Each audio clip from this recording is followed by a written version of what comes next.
With quality brand name products at affordable wholesale prices, Cash and Carry is the perfect place to shop. Whether shopping for individual, business, churches, or more, Cash and Carry is sure to meet your needs. Cash and Carry of Cookeville, 931-528-8050.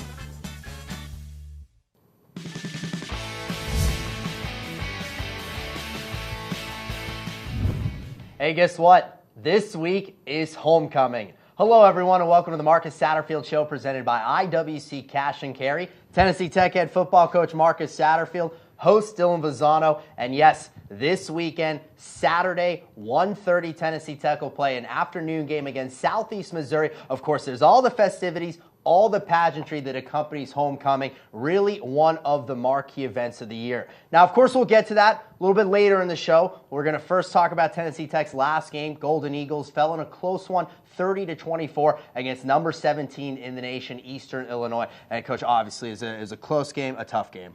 Yeah, but it shouldn't have been. I mean, we were up 17-3 with 1:04, really 52 seconds. They had the ball on their side of the field in the first half, 17-3.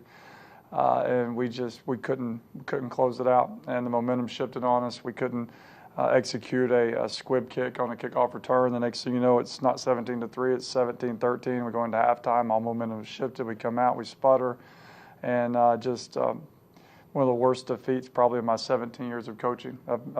This one hurts really, really bad because we should have won that game. Ready to take a look at those highlights? Yep. All right, let's do it. We're going to take a look at the highlights. So presenting, once again, the game highlights, and that is brought to you by Wendy's of Cookeville. So the Golden Eagles playing in their final night game at Tucker Stadium this season. Tennessee Tech comes zooming out onto the field right here for this final home night game, touching the Golden Eagle statue. Of course, as is tradition, we will take you right to the coin toss, where Eastern Illinois, they're going to win the toss. Devin Church says he wants the football, and early on, he's going to get the football. This is the second drive, and the senior tailback who had 139 rushing yards, he had 54 receiving yards, busts that one for 30 yards, gets it down to the Tennessee Tech 16, so Eastern Illinois in the red zone, but this is where the Golden Eagle defense stood tough. Mitch Kimball, he rolls, he throws. That ball is intercepted, though, coached by freshman Brandon Thomas, and we stay scoreless. Yeah, they were tops in the league in red zone efficiency, scoring touchdowns in the red zone. One of our goals is to keep people from doing that, and they were 3 of 7 for the night, so that was a bright spot for our defense. Once they got down there, they did a nice job holding them most of the night.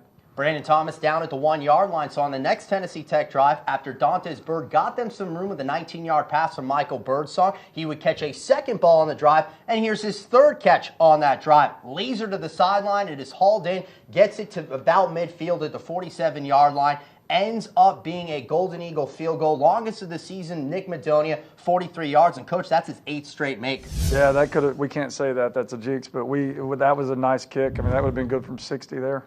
Well, my apologies as we get back to the highlights here. There's Mitch Kimball, start of the second quarter, actually first play of the second quarter, 20-yard strike to Sean Mitchell. Once again, Eastern Illinois gets in the red zone, Coach, but once again, there's a great play to keep them. Yeah, Clay Davis, true freshman, is really playing well the last couple of games and just really competing at a high level. Really good to see there. That was a 3rd and 6 play, so it ends up being a field goal. It is made by Nick Bruno. So we're all tied up at 3. Tennessee Tech on this lengthy drive. You're looking at a 3rd and 12 from the Panther 39-yard line. It's Birdsong to Bird, makes the adjustment, collects 10 yards on the play. So it sets up a 4th down and 2. And it is Yeedy Thainwright with this play call. He's wide open, Coach, for 20 yards and a first down. Yeah, that's an oldie but goodie play call. That's been in our system, in our family since 2008. There's been a lot of big plays on it, and we finally got it executed there, and a nice run by Yeedy. Great finish, leaving their guy laying on the ground there. That's a body blow. And the very next play, you couldn't have dropped it in any better. Nope, same play we hit. Eastern Kentucky on man coverage in the red zone. Little double move down there that Dantes scored on against Eastern Kentucky. Jordan Smith made a great catch right there, having to control his body and getting his feet in bounds. Jordan Smith led all players in the contest with 7 catches. Overall, the senior had 80 yards, that touchdown right there. But the very next play from scrimmage for Eastern Illinois, they connect with Dennis Turner. He goes 56 yards. Turner led all receivers in the ballgame with 122 total receiving yards. And so, though, once again in the red zone, but you see the missed field goal there, Tennessee Tech defense stands tall again, Coach. Yeah, that's huge. And those 3 young guys there running that ball down, not giving up on the play, saved us some points. So the Golden Eagles get the football back, leading by 7. Longest pass of the evening by Michael Birdsong, 38 yards to Kip Patton.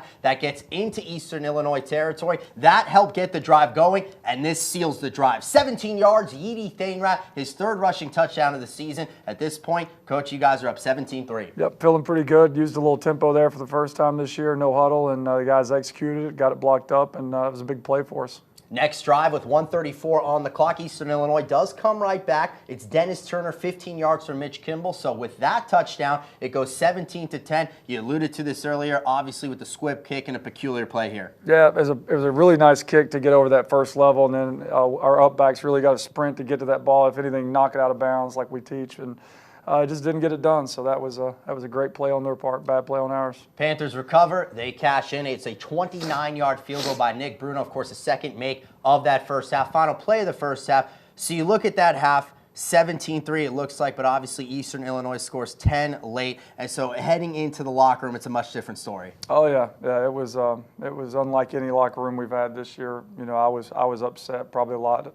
I should have handled it a little bit differently with my coaches and our players. You know, I was yelling and screaming more than teaching and instructing. So I probably went in there and should have encouraged a little bit more than the way I reacted. And I think it tightened us up a little bit too much to come out, and it took us a while to get cranked up in the second half as a result of what I did at halftime. So I'm learning as a head coach, and they're learning as a young team. And so we'll get better each week. And, again, just having to put this one behind us, it hurts because we were right there.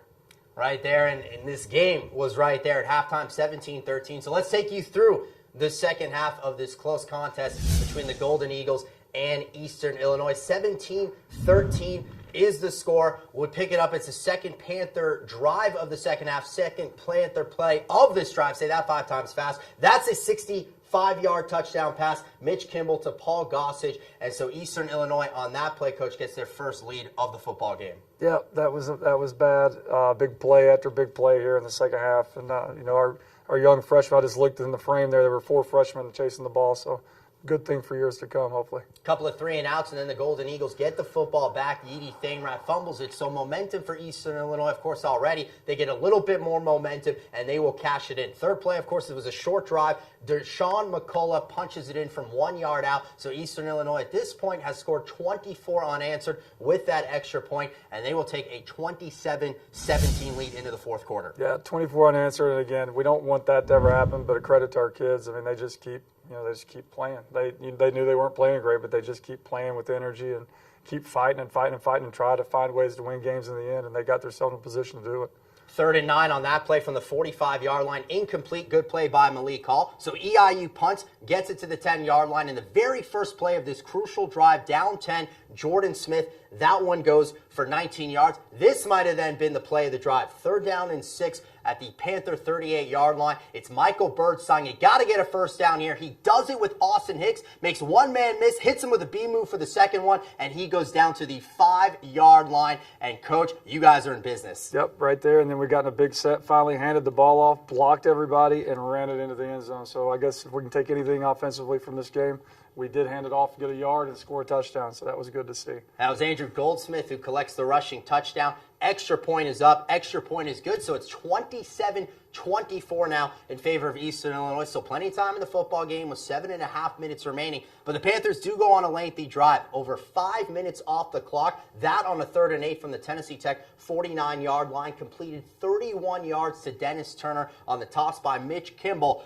3rd and goal now. You, of course, have to get a stop here. Cannot allow them to get a touchdown. And once again, it's the freshman Clay Davis. Yep, Clay had a great game, getting guys on the ground with tackles, and then to be able to make a play on the ball here and keep them from scoring a touchdown was huge, huge, huge, huge. Give us a chance to go and win the game now. Nick Bruno kicks his 3rd field goal of the evening, so it is now 30-24. Tennessee Tech with 2:15 to go gets the football back. Good field position to start from the 42. They're on a 3rd and 4 from the 48-yard line. It's Andrew Goldsmith. He scored the touchdown. Now he gets 13 yards for a first down. Golden Eagles will be hurt by a 15-yard penalty, so you're looking at a 3rd and 23 from the 48-yard line. Michael Birdsong got to get something here. He gets 13 yards, sets up one final chance for Tennessee Tech. It is 4th down and 10 yards in the Eastern Illinois territory. He eludes the sack, makes a nice play. You gotta get 10. Yeah, but we gotta get blocks there. We got guys standing around not doing what they're supposed to be doing, and And that was very disappointing to see. Michael's out there laying it on the line. We got guys that could get 1 or 2 blocks that could have made it interesting to see if we got close. So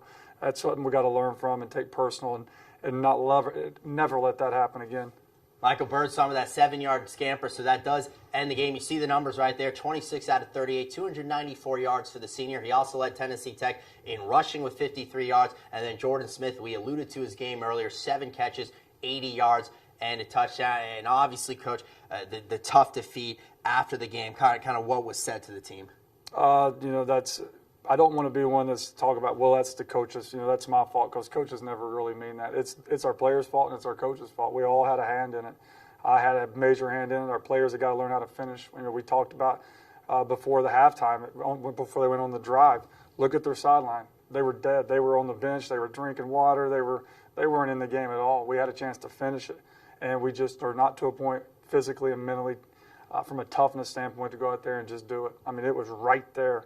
To take what was the 17th best team in the country and put our foot down and say no more and take it and separate ourselves, and had a chance to do that at home in front of a home crowd, and we didn't handle it. So, again, you can tell by my demeanor, I'm a little upset about it, and we're working extremely hard, and I can't wait to get back out this weekend to get this taste out of our mouth. That Tennessee Tech football game against Eastern Illinois was one of a few games in the conference that were pretty exciting. So at this point, let's take you to the OVC scoreboard and standings. And that, of course, is brought to you by the OVC Digital Network. First, we will start with the scoreboard. Number 3, Jacksonville State defeats Austin Peay 34-14. It was a 14-7 game at the half, though, but the Gamecocks, end up going on a nice run in the second. Josh Clemens, a career-high 143 yards rushing. Senior quarterback Eli Jenkins ran for 117 more as Jacksonville State wins their 19th straight OVC game. It was a shootout, UT Martin and Murray State. It swung Martin's way as they go to 3-1 in the OVC. Junior quarterback Troy Cook, 317 yards and 3 touchdowns. And then that final game, Tennessee State 35, Eastern Kentucky 28. That was a 35-3 halftime advantage for TSU. Eastern Kentucky comes out, scores 25 unanswered, but strong defense at the end. TSU cornerback Ezra Robinson had 2 picks in the game. He returned one of those for a touchdown as he was named OVC Defensive Player of the Week. Now for the standings, Jacksonville State remains undefeated. They are 2-0. Eastern Illinois and then UT Martin both 3-1. Tennessee State, Southeast Missouri Tech's next opponent, both 2-1. TTU 2-3, and then Eastern Kentucky, Murray State, and Austin Peay, the final 3 teams in the conference. Coach, you look at that and kind of what jumps out to you? We have 1 more win than 3 teams in the conference, so let's go get a 3rd win this week and see what happens. We have a lot to play for still. We're going to continue to play hard, and our kids.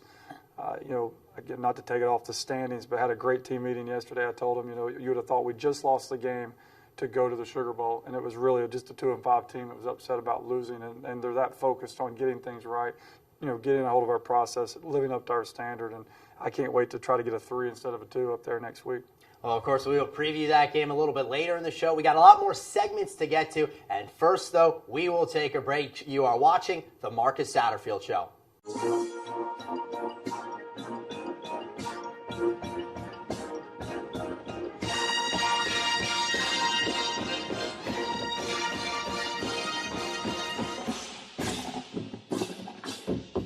Wherever, whenever, cheering for whoever. There's one place to go for free OVC sports. The OVC Digital Network.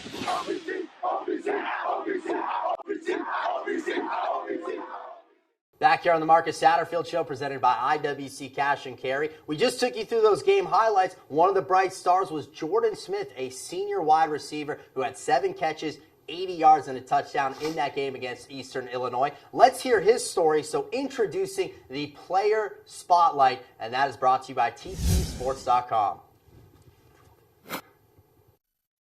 Jordan Smith, redshirt senior, wide receiver. I decided to come to Tech because it was so close, and also the championship the year before kind of motivated me here. I also love the facilities and being able to play in front of my family, and it's also a great institution. I'm from Laverne, Tennessee. My family's been very influential in my life. They've always supported me from day one, no matter if I was playing sports or I was doing things academically. They've always had my back, so that's how they've been. It's a blessing to be able to play so close to home. My parents, they don't miss a game, and then I have friends that can always come up that are close to everywhere in the OVC, so it's been a blessing to have the support that provides being so close to home. Coming from an athletic family, I think it definitely influenced me to get involved with sports. My dad played baseball at Tennessee State. My cousin played here. My uncle played football at Northern Illinois. So, you know, coming from that background, I was kind of going to play sports, and I'm definitely thankful to have started playing sports at a young age. I first started playing football at about the age of 6 for the Uni Bears, and my first memory is winning a championship with some of my friends who I'm still in contact with today. Starting here since 2012, there's been a lot of ups and downs, a lot of different adversities. You know, we haven't had great success, but I'm thankful to have this redshirt senior year to kind of get things going in the right way and finish this thing out strong. But I'm thankful for the adversity that I've had because I think it's helped me develop and helped me to grow as a man, and I'm thankful for it. Being on the team with my brother was extremely special. You know, you have a bond with teammates, but it's different to have a blood brother. We would always kind of feed off each other's energy. You know, when we come to the sideline, tell each other, you know, little things that you don't get, you know, with teammates. So it was a blessing, and I realized it was an honor to play with him. It doesn't have to happen very often. The most difficult obstacle I've had to overcome is probably not living up to my own expectations. I set very high standards for myself, and if I don't reach those, it's very disappointing. So just trying to fight through that kind of adversity has been tough on me, but I think I'm definitely working on it. What motivates me to continue to improve week after week is just that I'm such a competitor that I want to outdo myself. I want to keep working hard, and I want to be the best that I can possibly be for myself and for my team. This season, I would like to be an All-American. I would also like to be All-OVC, and I would like to help this team win as many games as we possibly can. The advice I would give for younger athletes or high school athletes would be to do as much extra work as you possibly can and listen to your coaches, take as much coaching as you possibly can. Never think that you know it all. Don't be stubborn, and just continue to keep working and grinding, and everything will work out the way it's supposed to. Well, one, that's got to be really exciting to be able to play with your brother, which is what he did, Josh Smith, and two, he's a wide receiver that continues to impress. Yeah, he keeps getting better. You know, talked about his family. He's got a great family, very close family. You know, it's crazy, it's a small world. When I was at Chattanooga, we recruited Jordan, and he chose to come here to play with his brother, and thought this was a better place for him. At the time, I was upset. Now, looking back, I'm glad that he's here and glad he chose Tech over Chattanooga. So he's got he had a great night the other night. I think he's going to continue to get better. His role's going to continue to grow. He keeps competing, and hopefully he can finish this year out, you know, like he did the other night with 7 or 8 catches a game, because if he does, it'll give us a chance to win some. Well, at this time in our show, we bring you inside a Golden Eagle practice. Now, we just told you about a Tennessee Tech wide receiver, so it probably would make sense to bring you through the eyes of the wide receiver coach for the Golden Eagles, and that is Derek Carr. So we're going to show you mic'd up right now, and that is brought to you by Pepsi.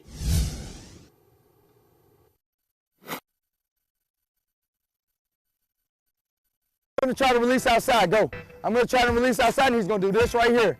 Does everybody understand that? I have to eliminate the space and stay down the line. Here we go. Sit. Good. There we go. Nice. Sit. There we go. Nice. Good, Tez. Sit. Come back, Swayze. Hurry up. Let's go. Hurry up. Let's go. Chop, swipe. Here we go. Sit. Chop, swipe. Here we go. Sit. Good. Tempo it. Don't have to run full speed off the ball, right? Have a feeling for it. Have a feeling for it. Here we go. Sit. Boom. Right there. Good. Good. Nice. Present myself to the quarterback. Here we go. Sit. Boom. Right there. Good. Sit down. Perfect.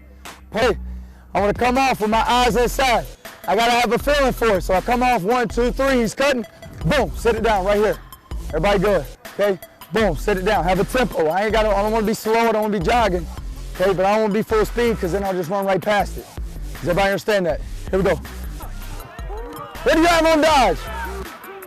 No, tell me. I want you to tell me. What do you have on? No, what do you have on dodge? Okay, does that sound like crease, or is that khaki?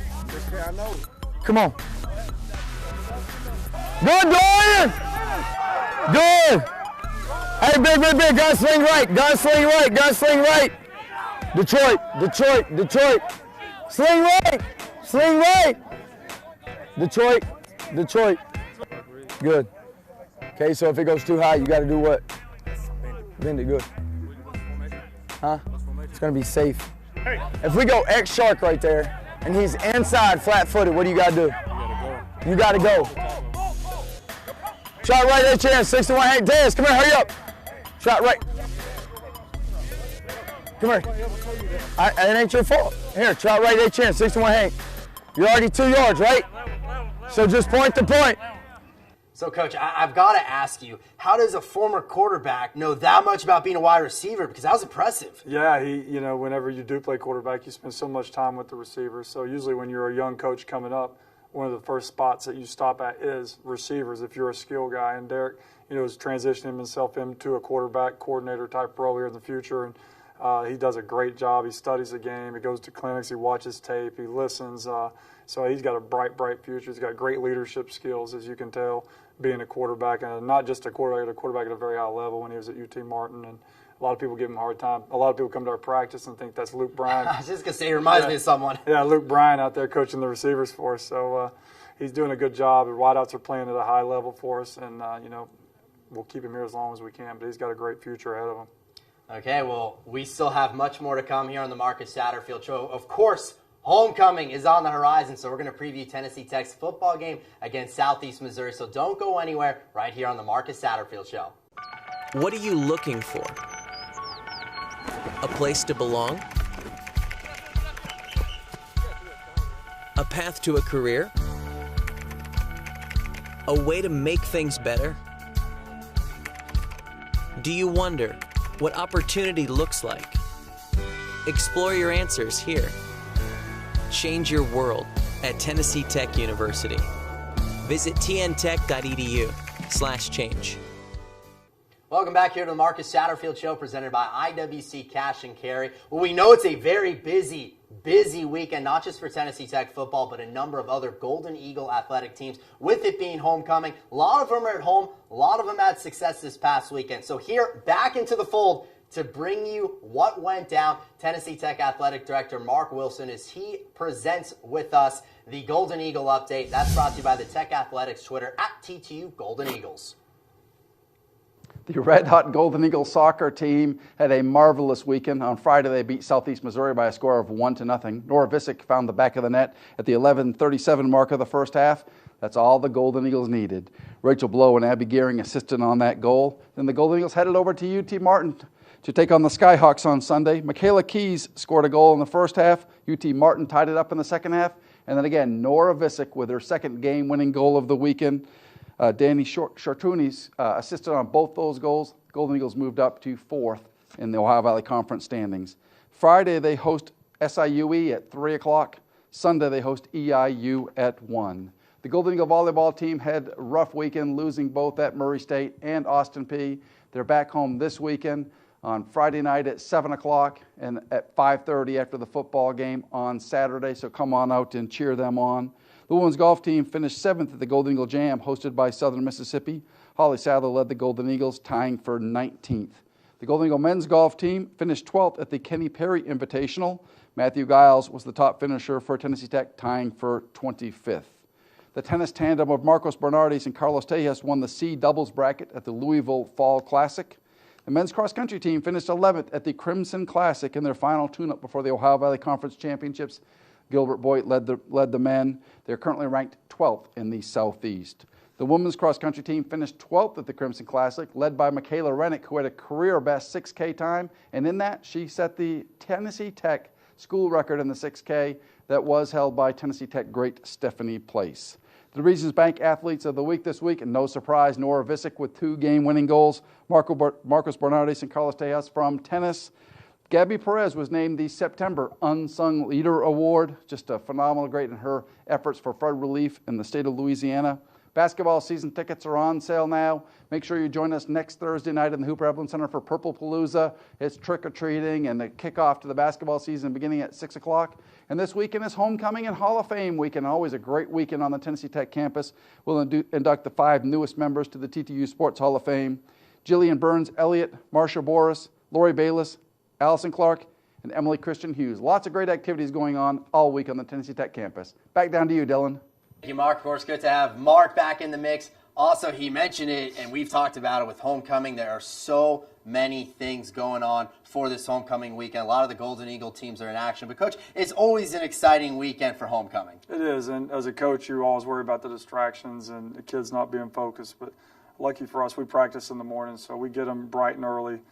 Before they start classes, when their attention span is not all over the place with the good-looking girls and stuff on campus and the sororities doing the different things. So hopefully we can maintain focus. Hopefully our guys are still upset and eager to get a win this weekend for homecoming, because that's always a better homecoming when it gets people to come back later if they have a good experience.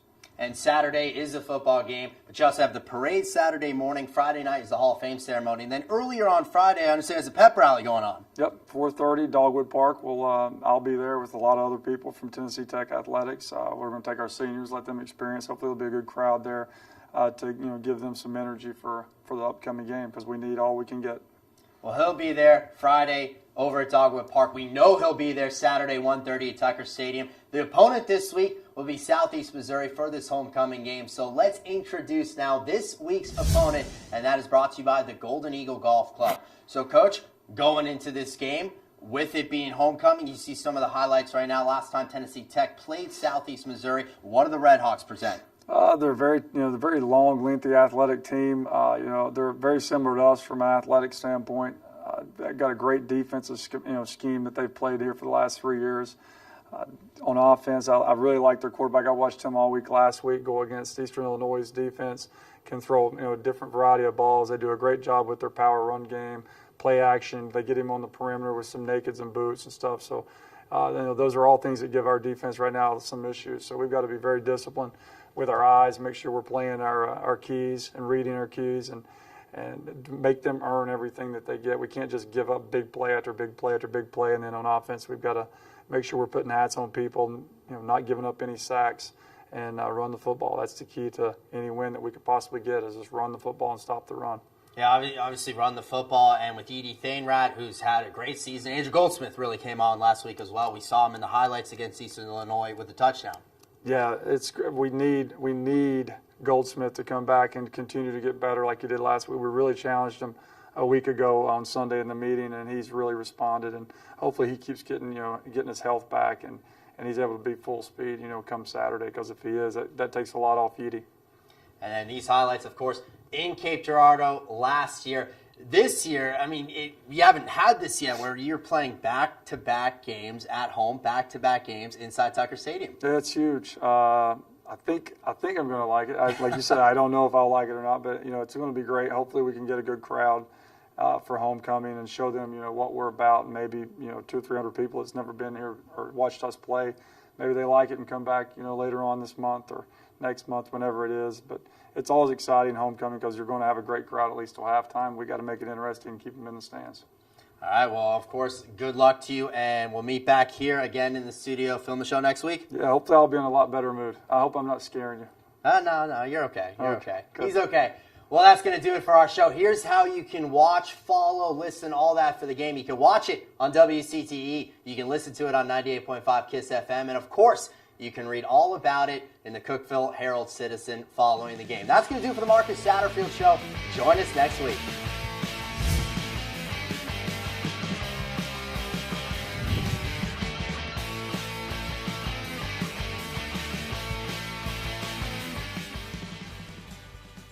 With quality brand name products at affordable wholesale prices, Cash and Carry is the perfect place to shop. Whether shopping for individual, business, churches, or more, Cash and Carry is sure to meet your needs.